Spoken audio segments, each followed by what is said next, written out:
Good morning, students.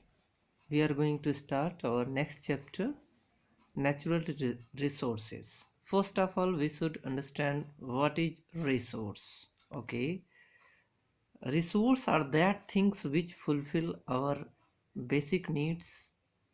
Okay, and they are of two types. They are of two types. First one, that is natural resource, and second one is that man-made resource. Okay, what are natural resources? Those resources which are made by nature are known as natural resources, and for example, water, sun, everything that we are seeing. Okay, and the things that are made by human being are known as man-made resources. In this chapter we will study about natural resources. हम लोग पढ़ेंगे किसके बारे में पढ़ेंगे? Natural resources के बारे में स्टडी करेंगे. First one thing which is most important in the natural resource is that atmosphere. What is the atmosphere? Atmosphere is the multi layered gaseous envelops around the earth. Okay, earth के चारों तरफ पाए जाने वाले gaseous layer को ही multi layered gaseous envelope को ही हम क्या कहते हैं? That is known at atmosphere. Okay, students, now we will study here also about different layers of atmosphere, that is troposphere, stratosphere, mesosphere, thermosphere and exosphere. You have already studied these layers in your SST classes. uh, in this part we will not discuss about troposphere, strato, meso and thermo and exosphere. Okay, now role of atmosphere in okay role of atmosphere. What is the role of atmosphere? Atmosphere act as a blanket thus covering the earth. Okay, ये अर्थ को हमारे cover करता है एक blanket के तरीके से, एक चादर के तरीके से. ये हमें उसको यह प्रोटेक्ट करने का काम करता है. ओके, किन से बचाता है? हार्मफुल यूवी रेडिएशन से ये इन्हें बचाता है. Okay, it absorbs heat sunlight thus keeping the average temperature of the earth steady. Okay, इस तरीके से यह हीट और सनलाइट को एब्जॉर्ब करके एक स्थिर तापमान हमारे अर्थ पर बनाए रखता है. अगर इस तरीके से सिचुएशन नहीं होती, एक स्थिर तापमान नहीं होता, हमेशा फ्लक्चुएशन होता, सपोज दैट अचानक से टेम्परेचर -10 अचानक से 40, तो क्या हो जाता? हमारे साथ लाइफ सरवाइव करना पॉसिबल ही नहीं होता. Okay, now about wind. What is wind? It is caused by the uneven distribution of heat over the earth surface. Okay, हमारे आसपास पाए जाने वाले गैसेस को ही हम विंड कहते हैं. Okay, it is caused uneven distribution. ये क्रिएट कैसे होता है? यह क्रिएट होता है हमारे अर्थ पर हर एक पार्ट पर टेम्परेचर एक जैसा नहीं होता है, और इस अनइवन हीट के डिस्ट्रीब्यूशन के कारण ही विंड चलती है, हवा चलती है, विंड ब्लो होती है. ओके, जैसे किसी पार्ट पर आप देखते हैं कि सर्दी है तो किसी पार्ट पर गर्मी है, इसलिए गर्म हवा हमेशा किस ओर जाती है? ये ठंडी हवा की ओर जाती है, और इसके कारण विंड चलता है, विंड ब्लो करता है. Formation of wind. Wind is formed as result of different heating of the atmosphere. Differential heating. Okay, अलग अलग तापमान के कारण ये क्रिएट होते हैं. During the day wind blows from sea to land. Okay, very important thing you must care here. During the day wind blow from sea to land. Okay, तो किस ओर से किस ओर हवा चलती है? यह सी से लैंड की ओर, यानी समुद्र से ये हमारे पृथ्वी की ओर, जमीन की ओर ये हवा चलती है. This is known eight sea breeze. Okay, इसको सी ब्रीज कहते हैं. यानी जब हवा सी से, समुद्र से हमारे लैंड पर आती है तो उसे हम सी ब्रीज कहते हैं. During the night wind blows from land to sea. लेकिन यही नाइट में क्या हो जाता है? Just opposite. ओके, तो ये हवा कहाँ से जा रहा है? लैंड से जा रहा है अर्थ की ओर, इसलिए इसको क्या कहते हैं? That is known as land bridge. Okay, factor governing moment of air. आइए देखते हैं कि कौन सा ऐसा फैक्टर है जो विंड के एयर के मूवमेंट को कंट्रोल करता है, गवर्न करता है। Okay, wind is formed as a result of differential heating of atmosphere as we have already studied. Okay, rotation of the earth is also major part which play a vital role in the movement of air. Okay, relief features of the earth, vaporisation and condensation, हमेशा vapour का बनना और उसका ठंडा होना, यह जो प्रक्रिया चल रही है इसके कारण भी uneven heating of land and different region of the earth के अलग अलग भाग में अलग अलग सिचुएशन क्रिएट होना, अलग अलग हीट रीजन पाया जाना, जिसके कारण ऐसा होता है। Okay, now sources of water, अभी तक आपने जो पढ़ा, अब इसके बाद अब हम लोग पढ़ेंगे सोर्सेस ऑफ वाटर। वाटर हमें कहाँ से मिलता है, कौन सा स्रोत है। Okay, the common sources of water are pond, lakes, rivers, wells and reservoirs. Okay, main are the source जहाँ पर आपको पानी मिलती है। Now about we will study water cycle. You will see figure in your NCERT book where water cycle is shown very clearly. We will discuss here in short here what about the water cycle. Okay, how it is already completing. Water undergoes different process in the environment and is found in different states during these process. Okay, इस process में सबसे पहले क्या होता है, सबसे पहले जब सोलर रेज पड़ती हैं ओशन के ऊपर तो इवेपोरेशन हो जाता है वाटर का।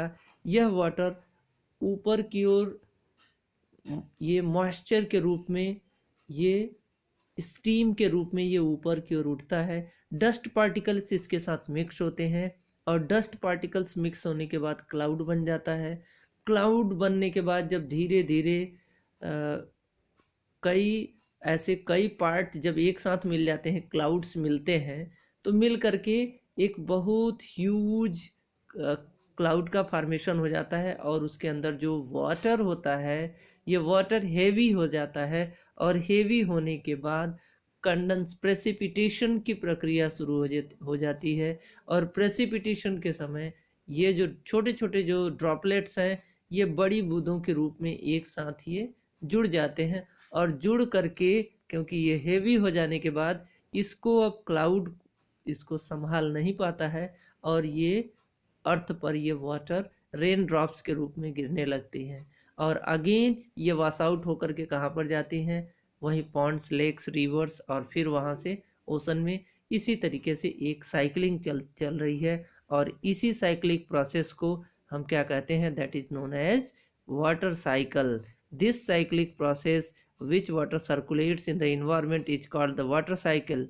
और इसी साइकिल को, यही जो सर्कुलेटरी सिस्टम जो चल रहा है इसी को हम कहते हैं water cycle. Now importance of water, आइए देखते हैं हमारी लाइफ में वाटर का क्या इम्पोर्टेंस है। What is necessary for germination of seed, transportation of nutrient from soil and food from the leaves to different parts of the plant, in precipitation of food, preparation of food through the photosynthesis. Okay, you have already understood everything that water have a very vital role in our life and also in our environment also.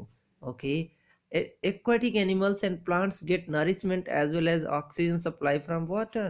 Okay, aquatic animals को पानी भी मिलता है, इसके साथ साथ oxygen supply भी मिलता है। These substances are present in water in dissolve form. Okay, तो इस इन सब्सटेंसेस में पानी किस रूप में होता है, that is found in dissolve form. Okay, water is used for many other purposes such as in cooking. इसका हमारी लाइफ में और क्या रोल है, हम इसका यूज करते हैं cooking, cleaning, industrial work, running hydro electric and thermal electric power plants. Sea water is also used as medium of transportation. A solution has two components namely the solvent and solute. Okay, अब देखिए, अब यहाँ इतना जानने के बाद थोड़ा सा सोल्यूट और सॉल्यूशन के बारे में भी जान लेते हैं। Okay, solvent is a part of solution in which other component is dissolved.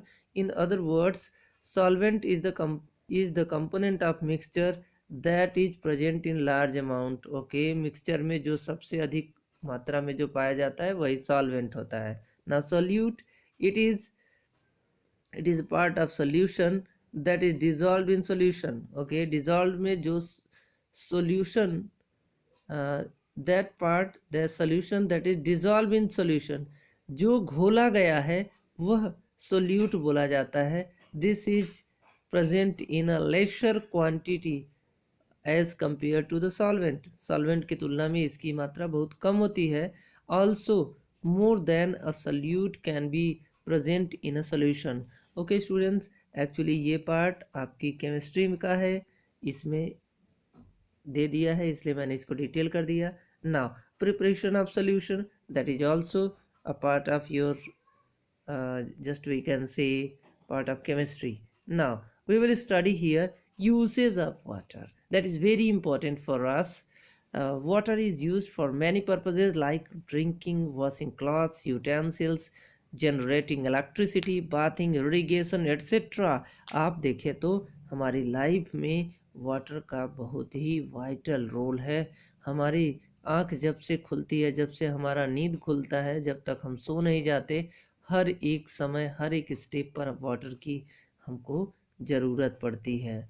Okay, अब आइए जानते हैं सॉइल की कुछ बेसिक थिंग्स को जानते हैं। Soil is the layer of earth that result from degeneration of basement rock, also known as bed rock. Okay, bed rock या बेसमेंट रॉक के डीजेनरेशन से सॉइल बनता है due to certain physical, chemical and biological process. How it is formed due to the physical, chemical and biological processes. The quality of a soil is influenced by the microscopic organisms found in it. Microscopic organisms जो उपलब्ध हैं उसके आधार पर soil की quality को क्या किया जाता है, क्वालिटी को स्टैंडर्डाइज किया जाता है, उसको नोटिफाई किया जाता है। नाउ प्रेजेंस ऑफ सॉइल में आइए देखते हैं कि क्या कितने परसेंट अवेलेबल होता है। Air that is 25%, water 25%, mineral particle that is 45%। Okay, rest then organisms, roots 10%, humus organic matter that is 5%, humus that is 80%, roots are that is 10%. Okay, now component of soil, just we will study here about the components of soil.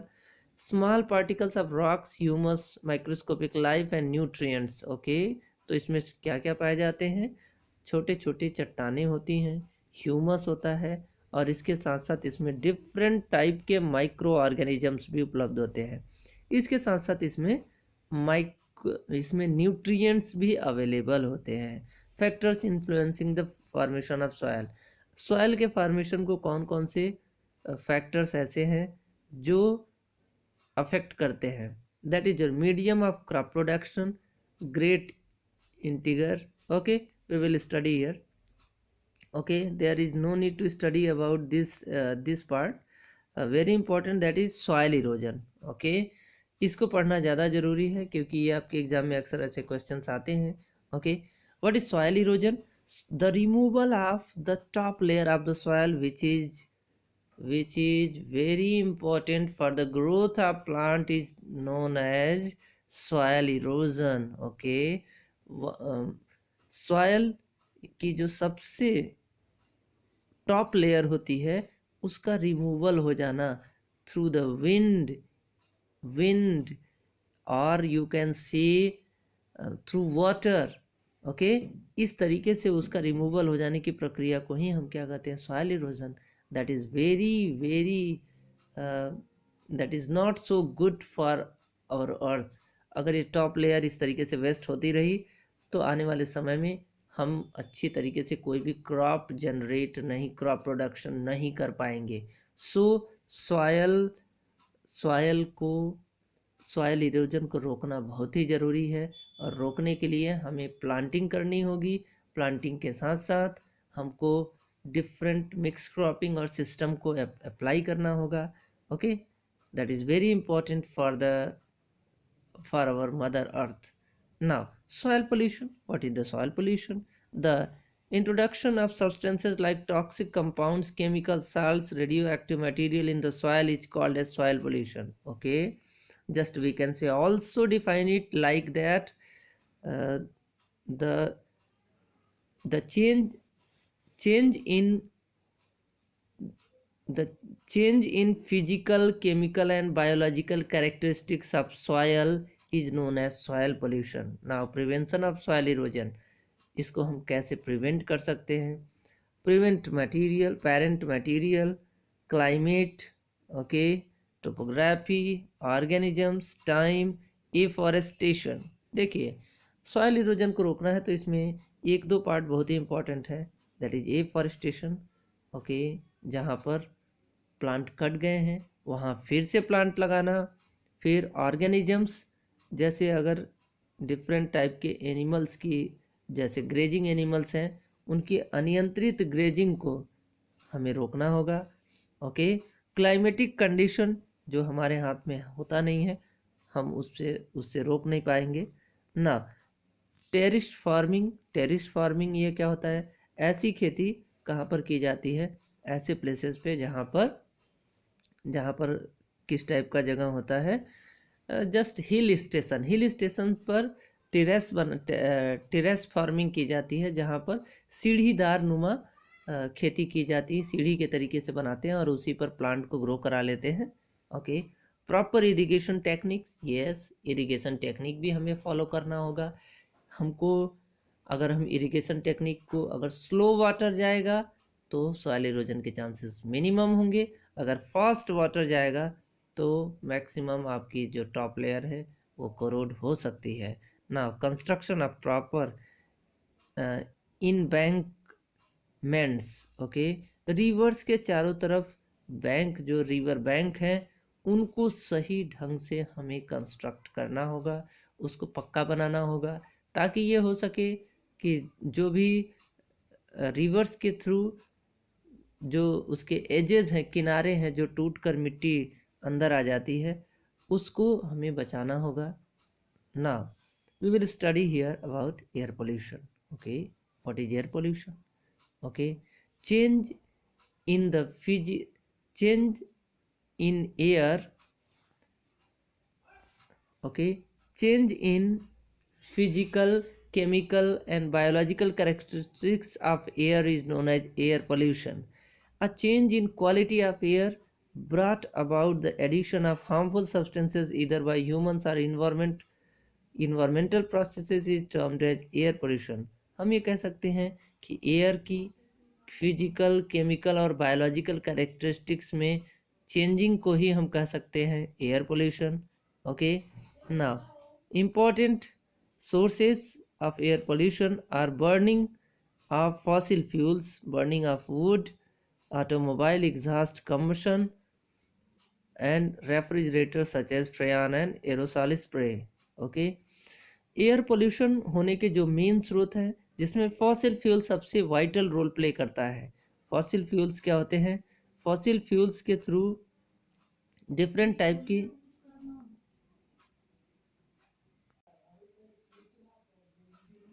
Okay, so fossil fuels अगर देखा जाए तो ये air pollution के सबसे major reason है। Fossil fuels क्या होते हैं? डीजल, देन डिफरेंट टाइप के जो भी फ्यूल्स हैं, ये सबसे डेंजरस हैं और इनके कारण ही आज डिफरेंट टाइप के कंडीशंस क्रिएट हो रही हैं, और इन्हीं के कारण आज global warming, green house effect, different types के प्रॉब्लम्स क्रिएट हो रहे हैं। ओके, इसके साथ साथ रेफ्रिजरेटर में फ्रियान गैसेस और एरोसॉल स्प्रे रेफ्रिजरेटर्स में, ये सभी बहुत ही डेंजरस हैं। सो स्टूडेंट्स, हमें ये चाहिए कि जितना हो सके हम इनका कम से कम उपयोग करें।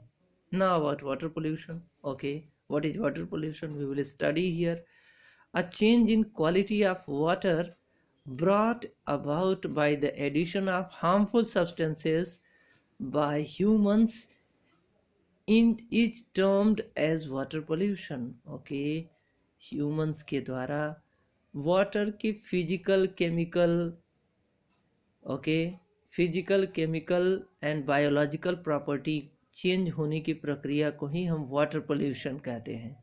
Okay, water pollution is very just we can see कि यह सबसे बड़ी प्रॉब्लम क्रिएट होकर के सामने आई है, जिसका सबसे बड़ा रीजन हम ह्यूमन बीइंग ही खुद हैं. Important factors that pollute water as fertilizers. Okay students, जैसा कि हम लोग अपने प्रोडक्शन को बढ़ाने के लिए क्या करते हैं, अधिक से अधिक फर्टिलाइजर्स का यूज़ करते हैं, जबकि फर्टिलाइजर्स का अधिक यूज़ करने से कोई बेनिफिट नहीं है, क्योंकि अगर आप अधिक यूज करते हैं तो जितना प्लांट्स ले सकते हैं उतना तो ले पाएंगे, अदरवाइज वो क्या हो जाता है, वेस्ट हो जाता है. वेस्ट होने के बाद वो क्या हो जाता है, वॉश आउट होकर के वो किसी वाटर बॉडी में पहुंचता है, और वाटर बॉडी में पहुंचने के बाद वह किसी न किसी रूप में हमारे इन्वायरमेंट को नुकसान ही पहुंचाता है. Okay, now insecticides, different type के हम पेस्टिसाइड इंसेक्टिसाइड्स का यूज कर रहे हैं, ये भी फिनिश नहीं होता है, यह फ्लोट करके चला जाता है वाटर बॉडी में और वहाँ प्रॉब्लम क्रिएट करता है. Sewage from towns and cities, waste from factories and industries, factories और इंडस्ट्रीज से निकलने वाले जो भी डिफरेंट टाइप के जो भी पार्ट्स हैं, जो भी हम कह सकते हैं पॉल्यूटेंट्स हैं, ये हमारी वाटर को अफेक्ट कर रही हैं, उसे पोल्यूट कर रही हैं, जिससे एक कंप्लीट जो एक वाटर इकोसिस्टम है, just we can say ecosystem of water, that is totally collapsed due to them. Okay, a change in the temperature of water is also a form of pollution. Okay, now greenhouse effect. Students, we will study here also about greenhouse effect. Students, green house effect का सबसे बड़ा और मुख्य रूप से अगर देखा जाए तो उसका रीजन कार्बन डाइऑक्साइड गैस है, जिसको रोकने में केवल एक ही काम वो कर सकता है, दैट इज आवर प्लांट्स. इसलिए students, we have to plant more and more trees. Okay, trapping of heat by gases CO2 in the atmosphere is called as greenhouse effect. Trapping of heat by gases. Okay, greenhouse gases के द्वारा heat का trap होना, जिस atmosphere में trap होने की प्रक्रिया को ही हम क्या कहते हैं, ग्रीन हाउस इफेक्ट कहते हैं. ग्रीन हाउस गैसेस में मेथेन, कार्बन डाइऑक्साइड और nitrogen oxides, okay, that are the major gases which are responsible for it. Gases that cause the greenhouse effect are responsible for increasing the temperature of the earth and thus contributing to the phenomena of the global warming. तो इस तरीके से देखा जाए तो ये gases क्या करती हैं, ये हमारी अर्थ की टेम्परेचर को बढ़ाने में मदद करती हैं, और इस प्रक्रिया को ही हम ग्लोबल वार्मिंग कहते हैं. स्टूडेंट्स, इस ग्लोबल वार्मिंग से सबसे बड़ी जो प्रॉब्लम ये क्रिएट हो रही है, मोस्ट डेंजरस प्रॉब्लम, वो ये है कि हमारे जो ग्लेशियर्स हैं, डे बाय डे टेम्परेचर अर्थ का इंक्रीज होने से ये ग्लेशियर्स पिघलना शुरू हो गए हैं, और इसके कारण आने वाले समय में हमारा जो कोस्टल रीजन है, दैट इज़ 7400 किलोमीटर्स, ये इस एरिया में रहने वाले लोगों के लिए बहुत बड़ा डेंजर हो सकता है, बहुत बड़ी खतरा हो सकती है. पानी धीरे धीरे बढ़ते जाएगा और जितने भी कोस्टल रीजन्स हैं वो सबमर्ज्ड होते जाएंगे, धीरे धीरे डूबते जाएंगे. Okay, so it is very important to reduce carbon dioxide from the atmosphere. इसके लिए सबसे और अच्छा उपाय है plant more and more trees. Causes of green house effect, आइए देखते हैं इसके कॉजेज क्या हैं. A part of solar radiation cause warming of the earth's surface. ओके, इसमें क्या होता है, सोलर रेडिएशन जब हमारी एटमॉस्फेयर को की लेयर को पार करके वापस आ जाता है तो इसका मैक्सिमम पार्ट यहाँ पर एब्जॉर्ब हो जाता है और एब्जॉर्ब होने के बाद जब रिफ्लेक्शन होता है तो ये रेडिएशन वीक हो जाती है। वीक होने के बाद यह जो लेयर है एटमॉस्फेयर का उसे वह पार नहीं कर पाती है और पुनः यह पृथ्वी की ओर वापस आ जाती है, जिसके कारण अर्थ का टेम्परेचर बढ़ जाता है। Apart from solar radiation is reflected back which is trapped by the earth atmosphere. This phenomena is called as green house effect. तो इस तरीके से सोलर रेडिएशंस का वापस न जा पाना और जिसके कारण पृथ्वी का तापमान बढ़ रहा है, इस प्रक्रिया को हम क्या कहते हैं, that is known as green house effect. Okay, now what are the greenhouse gases? Okay, these are the gases which trap the solar radiations. In this way are responsible for increase in the temperature of the earth. Okay, तो green house gases वो gases हैं जो solar radiation को trap करने में मदद कर रही हैं और ये इस तरीके से हमारे अर्थ के तापमान को बढ़ाने में मदद कर रही हैं। The example of green house gases that is carbon dioxide, methane, nitrous oxide and water vapours that are the main parts. Okay, now about global warming. आइए देखते हैं ग्लोबल वार्मिंग क्या होता है। The CO2 level in atmosphere is increasing due to various human activities such as deforestation and burning of fossil fuels. देखिए हो क्या रहा है, हम लोग या तो वनों की कटाई अधिक कर रहे हैं ट्रीज की, या तो फॉसिल फ्यूल को अधिक जला रहे हैं। दोनों कारण हम लोग स्वयं से क्रिएट करें। क्रिएट करने का सबसे बड़ा रीज़न क्या है, ये हमारी बढ़ती हुई पॉपुलेशन। जब पॉपुलेशन बढ़ेगी तो हमारे फॉरेस्ट की जो डिफरेंट फर्नीचर्स और इन सब की यूटिलाइजेशन के लिए वो कटेंगे ही। फॉसिल फ्यूल्स आने जाने के लिए डिफरेंट टाइप्स की जो भी वैन्स हैं उनको चलाने के लिए डीजल पेट्रोल की ज़रूरत पड़ेगी ही। ओके, तो ये इस तरीके से ये अफेक्ट कर रहे हैं हमारे इन्वायरमेंट को। Buildup of CO2 in the atmosphere will result in a rise in the average temperature of earth atmosphere leading to the global warming. अब धीरे धीरे ये तापमान बढ़ते जा रहा है औसतन, और यह धीरे धीरे ग्लोबल वार्मिंग को भी बढ़ाते जा रहा है। Global warming will lead to the melting of glaciers and increase the sea level. Okay, तो इस तरीके से क्या हो जाएगा, जैसे कि जिसके बारे में ऑलरेडी मैंने आपको पूरा डिस्कस कर दिया है ना। Ozone layer, okay students, that is very important part. Ozone layer का काम क्या होता है, it absorbs the ultraviolet radiations of the sunlight में अर्थ पर आने वाली जो अल्ट्रावायलेट रेडिएशंस होती हैं इसको एब्जॉर्ब कर लेता है।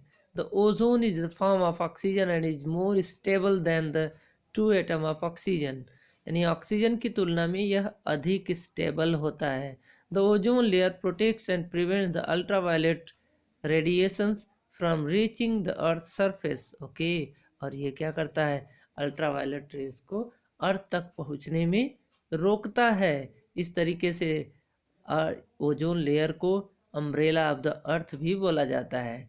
The pollutants that are responsible for depleting the ozone layer such as that are chlorine and fluorine. Okay, chlorine और फ्लोरीन ऐसी गैसेस हैं जो सबसे अधिक हमारी लेयर को, ओके, ओजोन लेयर को ये डिप्लीट कर रही हैं। डिप्लीट करने का सबसे बड़ा रीज़न क्या है, दैट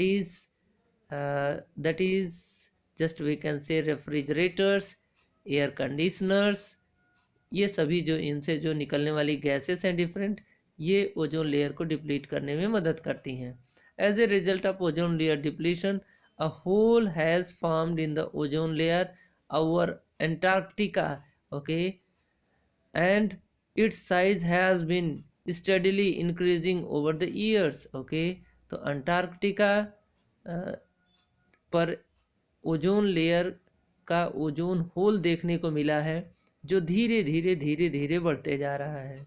ओके, अब देखिए यहाँ पर वाटर साइकिल को बहुत ही अच्छे से फिगर के थ्रू यहाँ पर क्लियर किया गया है, जिसमें सबसे पहले ये अर्थ का, सपोज दैट ये सरफेस वाटर है, इसका इवेपोरेशन होना, इवेपोरेशन के बाद कंडेंसेशन होना, कंडेंसेशन हो करके उसका क्लाउड फार्मेशन हो जाना, क्लाउड फार्मेशन के बाद प्रेसिपिटेशन यानी अगेन रेन होना, और फिर उसके बाद ये वाटर फिर अगेन कहाँ पहुँच जाता है, फिर ये पहुँच जाता है हमारी ओशन में, और इस तरीके से इसकी साइकिलिंग चलते रहती है। Now about carbon cycle. Okay students, carbon dioxide in atmosphere, then respiration of decomposition, organic compounds, carbon in water, coal, limestone, petroleum। देखिए इन सभी जगह से ये क्या हो रही हैं, कार्बन निकलती हैं। Okay, carbon dioxide in atmosphere, तो ऑर्गेनिक कंपाउंड्स, तो ये क्या करते हैं, डिफरेंट प्लांट्स क्या करते हैं, ये ऑर्गेनिक कंपाउंड्स के रूप में ये फोटोसिंथेसिस करके कार्बन को ये अपने अंदर सिंथेसाइज कर लेते हैं। Okay, organic compounds in animals, और यहाँ से ये प्लांट से ट्रांसफ़र हो जाता है एनिमल्स में, और फिर जब ये प्लांट्स किसी मिट्टी के नीचे जब ये दबते हैं तो इनका फॉर्मेशन किस रूप में हो जाता है, कोल के रूप में हो जाती है। Okay, carbonate in water, water में ये कार्बोनेट के रूप में होते हैं, जैसा कि लाइमस्टोन के बारे में हम कह सकते हैं। Then organic compounds in animals, अब ये जो डिफरेंट एनिमल्स हैं, अगर ये किसी रीजन से सी लेवल पे, सी अर्थ के अगर ये उसके अंदर ये दफन हो जाते हैं, बरीड हो जाते हैं, तो आने वाले समय में वो किस रूप में बन जाते हैं, पेट्रोलियम के रूप में। इनऑर्गेनिक कार्बोनेट, अब जैसे इनऑर्गेनिक कार्बोनेट्स की बात हम देखें तो जो डिफरेंट पाइला या तो डिफरेंट आप देखते होंगे ऑर्गेनिजम्स, उसके ऊपर पाया जाने वाली जो सेल होती है उसको हम ये भी कार्बन से ही बना होता है। And then then respiration and decomposition, और उसके बाद अब ये चारों तरफ से जो कलेक्ट किया हुआ कार्बन होता है, यह रेस्पिरेशन के थ्रू और डिकम्पोजिशन के थ्रू अगेन इसको फिर वापस कहाँ कर दिया जाता है, एटमॉस्फेयर में कर दिया जाता है। Now about oxygen cycle. Just as we know, oxygen is the main, just we can say it is our life. Oxygen क्या है, हमारे जीवन की सबसे बड़ी आवश्यकता है, बिना इसके जी पाना पॉसिबल ही नहीं है। Atmospheric oxygen that is O2 and then C6H12O6, ये ऑक्सीजन यह कंबाइंड होकर के हमारी लाइफ, ये फोटोसिंथेसिस में ये फोटोसिंथेसिस होकर के यह ऑक्सीजन सेटल डाउन हो जाता है।